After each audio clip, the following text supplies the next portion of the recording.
Good morning, my Real News Midday TV family. Thank you so much for tuning in this morning, and I'm wishing for everyone a wonderful and a productive day. And in the news this morning for February 28, 2024, British woman in custody following drug seizure in St. James.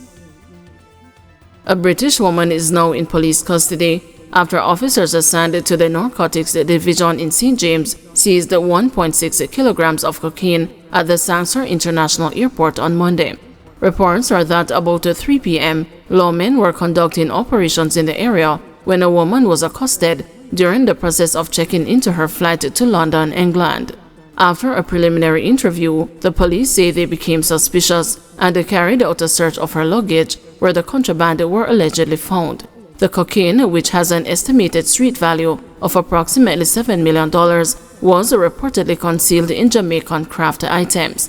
The woman was subsequently arrested and placed on reasonable suspicion for breaches of the Dangerous Drugs Act. Her name has been withheld pending further investigations. Ganja baby charged for illegal firearm in St. Elizabeth.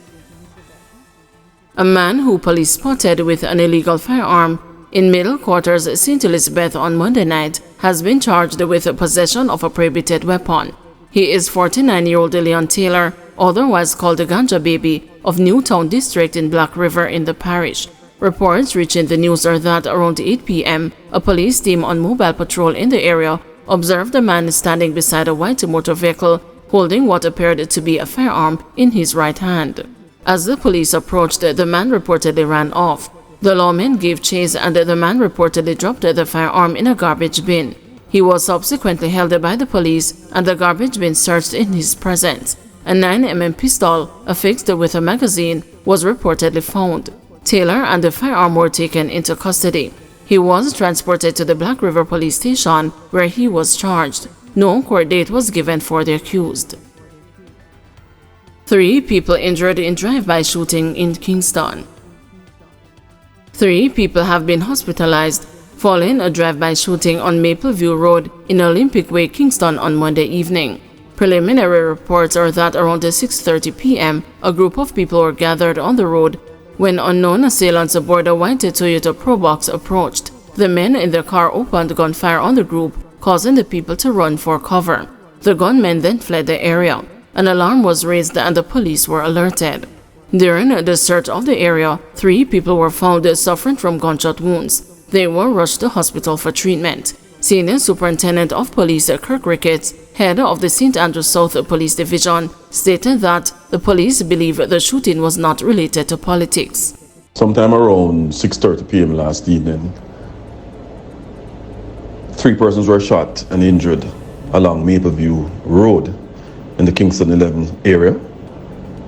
The brief details are that a white Toyota Probox motor car, registration plate not yet ascertained, traveled along the roadway. It was coming from the Olympic Way direction heading towards Maho Drive when occupants of the said motor vehicle opened fire at a group of persons standing along the roadway.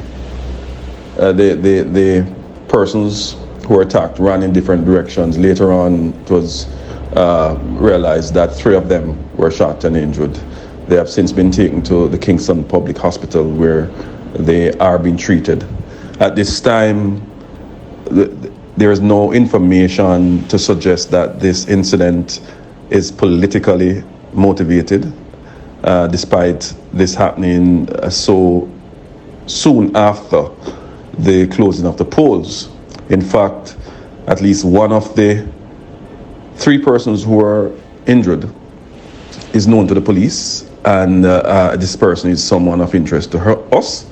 And as such, we do believe that this incident was a gang-related incident, and this is an angle that we're exploring at this time. Nevertheless, we are open to any other channel for exploration as we try to get to the bottom of what happened last evening. Bail extended for record driver accused of fraud. A plea and a case management hearing is to be held on March 25 for the driver of a transport authority assigned a wrecker accused of collecting money from motorists for the return of their vehicles that were to be impounded. Bail was further extended for T.J. Wallace when he appeared before the St. Catherine Parish Court on Tuesday. Wallace is charged with 2 counts of obtaining money by means of false pretense. Presiding Parish Court Judge Janelle Nelson Gale told the Clerk of Courts that a further investigation is required to bring closure in the matter. Allegations are that in November and December 2023, Wallace was the driver of a wrecker assigned to the Transport Authority. 2 vehicles were seized and placed on the wrecker, and the accused was to take them to a pound. During the journey, he allegedly dropped off the vehicles and collected a total of $42,000 from the motorist. His employer learned about the alleged deal and the police were contacted. An investigation led to Wallace being arrested and charged. In the unproven death of detainee at Oteria's lockup. The Independent Commission of Investigations is trying to determine the circumstances which led to the death of a detainee at the Oteria's police lockup in St. Anne. Andre Miller, a cabinet maker of Breadnut Hill, died in hospital Monday, 4 days after he was found unresponsive in his cell at the lockup. Mr. Miller, who was mentally ill, was taken into custody on assault charges. The news was informed that the police found him in his cell unresponsive and bleeding from the nostrils. An autopsy will be conducted to determine the cause of death. Judge in Beach-MacDonald trial tells the jurors to analyze evidence objectively. The presiding judge in the trial of Portland businessman Everton Beach-MacDonald and Oscar Barnes on Tuesday directed the panel of jurors to objectively analyze the evidence. Justice Chester Stamp began summing up the case Tuesday and is expected to continue today. But before Tuesday's adjournment, the panel of 7 jurors was told to use their independent views, knowledge, experience of everyday life, culture, and common sense to arrive at a verdict. Justice Stamp further instructed the jurors that when considering each witness's evidence, they should form their judgment. He also instructed the jury to exercise common sense if they found the defense attorney's speech sensible. Last week, Mr. MacDonald's legal team of 5 attorneys reminded the jurors that Denvalin Minot is serving 19 years for the murder of Tonya MacDonald. The defense also reminded the panel that Minot, during his testimony in court, said he had sex with Tonya.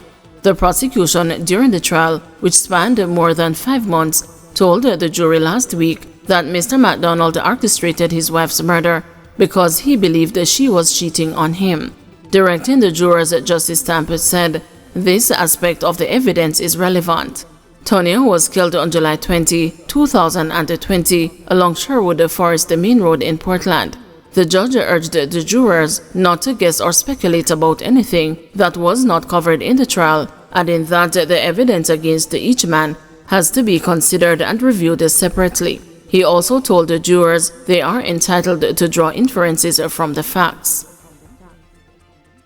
Absence of clear winner in local government election, not a surprise, says Anderson.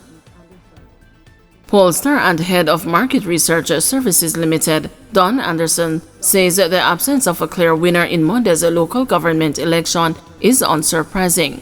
Mr. Anderson says the preliminary outcome is consistent with the results of the latest RGR Gleaner Commission poll conducted earlier this month. The survey showed the 2 main parties locked in a statistical dead heat, with 24% of those surveyed saying they would be voting for the Jamaica Labour Party and 23% indicating that they would be voting for the People's National Party. As the nation awaits the results of the final count now underway, both the JLP and the PNP have claimed a victory in the closely contested election. I would like to think that that is as accurate as you can get, because at the moment it is very difficult to separate the parties in terms of who won. And when you have that, and people have accepted that the situation is too close to call, too close even after the vote. So that 1% difference, which is within the margin of error, plus or minus 3 percentage points, represents, as far as I'm concerned, the most accurate reading, poll prediction or poll results vis-a-vis outcome of elections. There was so much hype, so much activity, so much media coverage, so much campaigning, so many promises being made, that I thought that we would have had a higher voter turnout. And certainly in the poll that I did, we were coming up with anything like up to about 40% turnout in the poll yesterday, in the polling and the voting yesterday. And I think that's a serious indictment on the process itself and how people feel towards voting in elections in general. Political parties must do undecided to increase the voter turnout, says Spence. Political commentator Dr. Nadine Spence believes that the low voter turnout in Monday's local government election is due to the heavy reliance of the Jamaica Labour Party and the People's National Party on their die-hard supporters to win elections. She says both the political parties need to focus on reaching the undecided voters and woo them with policies. According to preliminary results from the Electoral Office of Jamaica, only 29.6% of those eligible to vote decided to cast their ballot on Monday. Dr. Spence also said the lower voter turnout could also be due to some JLP supporters not casting their ballots. If the PNP base is excited and has turned out to vote, and what we were saying the last time was that the PNP base never turned out, and so the PNP lost, and we would have expected this to be an election of the base. Then it means that those who would have supported the JLP didn't turn out to support them. And so the question is, what is happening with the JLP and its message and its machinery and its ability to get the vote out? Parliamentarians have co-opted local government, and that's true. And now the parliamentarians have left their areas of responsibility and have gone to do what local government representatives are supposed to do. And so people don't know the councillor, don't see the need for the councillor, don't understand the intention of local government in the first place. So I think the parties need to go back to the drawing board, both parties, and clearly delineate the space for the councillor within our political arrangement and the governance arrangement. Dr. Spence and the political commentator Damian Gordon believe the preliminary results indicated that more voters are shifting towards the People's National Party and away from the Jamaica Labour Party. They say the PNP has gained momentum since the last general election, appears to be more confident, and its supporters are energized. Both Mr. Gordon and Dr. Spence say the PNP performed creditably. Mr. Gordon said the PNP has also challenged the notion that it is unlikely to attract votes given the popularity of Andrew Holness and his administration. Several of those councils that JLP has retained, the PNP would have won more division this time around than it did in 2016. So if we are to look at those different indicators of success or good night, the popular vote, the number of divisions won nationally, and then the distribution of the councils, and then control of the municipalities, which is a different indicator. Last night, by our stretch of the imagination, by any objective measures that we can think of, indicate that the People's National Party performed far more favorably than the ruling party.